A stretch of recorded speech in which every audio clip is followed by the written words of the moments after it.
Comment ಮಾಡೋಕ್ಕಾಗಲ್ಲ, ಅದನ್ನು ಗೌರವಿಸಬೇಕು, ನಮ್ಮ ಕರ್ತವ್ಯ, ನಮ್ಮ ಧರ್ಮ. ಹೀಗಾಗಿ ಅದ್ರ ಬಗ್ಗೆ ನಾನೇನು ಮಾತಾಡೋಕ್ಕೆ ಇಷ್ಟಪಡೋಂಗಿಲ್ಲ. ಇವರೆಲ್ಲ ಸಿದ್ದರಾಮಯ್ಯವ್ರ ಬಗ್ಗೆ ಮಾತಾಡ್ತಾರಲ್ಲ, ಅವಾಗ ನಮಗೆ ನೋವಾಗತ್ತೆ. ಇವರೆಲ್ಲ ದೊಡ್ಡ ದೊಡ್ಡ ಕಳ್ಳತನ ಮಾಡಿ ಜೈಲಿಗೆ ಹೋಗಿ ಬಂದಂಥವ್ರು ನಮ್ಮ ಸಿದ್ದರಾಮಯ್ಯ ಸಾಹೇಬ್ರ ಬಗ್ಗೆ ಮಾತಾಡೋದನ್ನು ಮೊದಲು ನಿಲ್ಲಿಸ್ಬೇಕಂತ ನಾವು ವಿನಂತಿ ಮಾಡ್ಕೊತೀವಿ.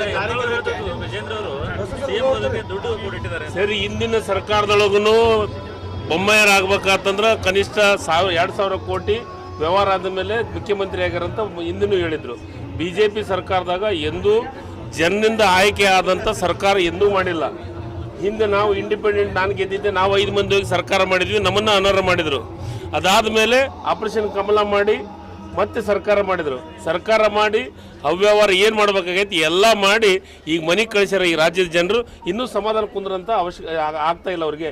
ಸುಮ್ಮನೆ ಸಿದ್ದರಾಮಯ್ಯ ಸಾಹೇಬ್ರ ಬಗ್ಗೆ ಇಲ್ಲ ಸಲ್ಲದ ಆರೋಪವನ್ನು ಮಾಡುವಂಥ ಕೆಲಸ. ಮೂಡಾದ ಬಗ್ಗೆ ಮಾತಾಡ್ತಾರೆ. ಮೂಡಾದ ಬಗ್ಗೆ ಮೂಡ ಅಂದ ಅವ್ರಿಗೆ ಹಂಚಿಕೆ ಆದತ್ನಾಗ ಮುಖ್ಯಮಂತ್ರಿಗಳೇ ಇದ್ದಿದ್ದಿಲ್ಲ, ಅಧಿಕಾರದಾಗೆ ಇದ್ದಿದ್ದಿಲ್ಲ, ಅವ್ರ ಕಡಿತಕ್ಕೂ ಸೈನ್ ಮಾಡಿಲ್ಲ. ಕೋರ್ಟ್ ಹೇಳಿದಕ್ಕೆ ನಾವು ಗೌರವಿಸ್ತೀವಿ. ಅದಕ್ಕೆ ತನಿಖೆ ಆಗಲಿ, ತನಿಖೆ ಆದಮೇಲೆ ಏನು ಶಿಕ್ಷೆ ಆಗತ್ರೂ ನಾವು ಕೋರ್ಟನ್ನು ಗೌರವಿಸೋದು ನಮ್ಮ ಕರ್ತವ್ಯ, ನಮ್ಮ ಧರ್ಮ. ನಿಶ್ಚಿತವಾಗಲೂ ಹಿಂದೆ ಖರೀದಿ ಆಗಿದ್ರೆ ಈಗ 136 ಶಾಸಕರೊಳಗೆ ಯಾರೂ ಖರೀದಿ ಆಗಂತ ಪ್ರಶ್ನೆ ಇಲ್ಲ, ಖರೀದಿ ಆಗೋದು ಇಲ್ಲ. ಅದನ್ನ ಕನಸು ಕಾಣೋದು ಮಾತ್ರ BJP ಅವರು. ಸರ್ಕಾರನೂ ಆಗಲ್ಲ, ನಮ್ಮ ಸರ್ಕಾರ ಕೆಡವಕ್ಕಾಗಲ್ಲ. ಸಿದ್ದರಾಮಯ್ಯನವರು ಗಟ್ಟಿಯಾಗಿರ್ತಾರೆ. 136 ಮಂದಿ ಸಚಿವರು, ಇದು ಶಾಸಕರು 136 ಶಾಸಕರು ಮತ್ತು ಸಚಿವರು ಮತ್ತು ಹೈಕಮಾಂಡ್ ಸಿದ್ದರಾಮಯ್ಯ ಸಾಹೇಬ್ರ ಜೊತೆಗಿದೆ. ಸಿದ್ದರಾಮಯ್ಯವರ ಆಡಳಿತದಿಂದ ಇಡೀ ರಾಜ್ಯದ ಬಡವರಿಗೆ, ಸಾಮಾನ್ಯ ಜನರಿಗೆ ಅನುಕೂಲ ಆಗುತ್ತೆ ಅನ್ನೋ ದೃಷ್ಟಿಕೋನ ಇಟ್ಕೊಂಡು ಸಿದ್ದರಾಮಯ್ಯನವರು ಟಾರ್ಗೆಟ್ ಮಾಡಿ ರಾಜಕಾರಣ ಮಾಡ್ತಿದ್ರೆ ಇದಕ್ಕೆ ರಾಜಕೀಯವಾಗಿ ಉತ್ತರವನ್ನು ಕೊಡ್ತೀವಿ.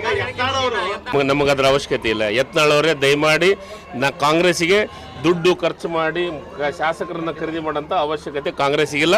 ಏನಾದರೂ ಇದ್ದರೆ ಸಿದ್ದರಾಮಯ್ಯನವ್ರಿಗೆ ಅಂಥ ಅವಶ್ಯಕತೆ ಇಲ್ಲ. ಏನಾದರೂ ಇದ್ದರೆ ಅದು BJP ಅವರಿಗೆ, ಯತ್ನಾಳ್ ಅವರಿಗೆ ಇರ್ಬೋದು, ನಮಗಂತೂ ಇಲ್ಲ.